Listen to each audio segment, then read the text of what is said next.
This video will help you diagnose and troubleshoot your newly installed baseline moisture sensor if it wasn't found during the search and assign process. This video applies to sensors installed on a 2-wire path. Installations on conventional wired systems are in a different video. Let's review how the search and assign process works. At the controller, turn the dial to the assign position and open the type of device you're looking for.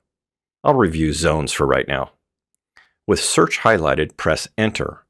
This starts the search of the controller for any connected device. Once the search is complete, the list on the left is populated with serial numbers from the wire path. Now it's just a matter of transferring those serial numbers to the right-hand side of the screen. I've just assigned serial number Q245152 to zone number 1. Be sure the serial number you're looking for isn't already assigned. I can't find serial number Q245153 in the left or unassigned list because it's already assigned and it's in the right-hand list. Here's the process for soil moisture sensors. Open the menu Moisture Sensor, highlight Search, press Enter. For some reason, my controller couldn't find my moisture sensor. I've taken the initial steps at the controller, so it's time to go out to the field where the soil moisture sensor is installed and carefully dig it up. Be careful not to damage it though. We need to remove the sensor, but it's a bad idea to cut the wire this short. Consider removing the wire all the way back to the box where the original splice was made, saving that entire length of wire. Remember that industry standards call for splices to be made in a pull box with a minimum of 18 inches of slack.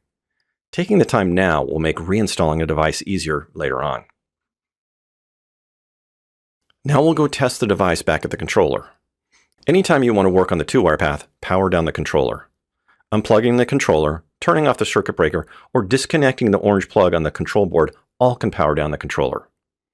With the power off, I can disconnect the existing wire path from the terminals and set those aside. I'll connect the moisture sensor to the red and black 2-wire terminals, making it the only wire connected to the controller.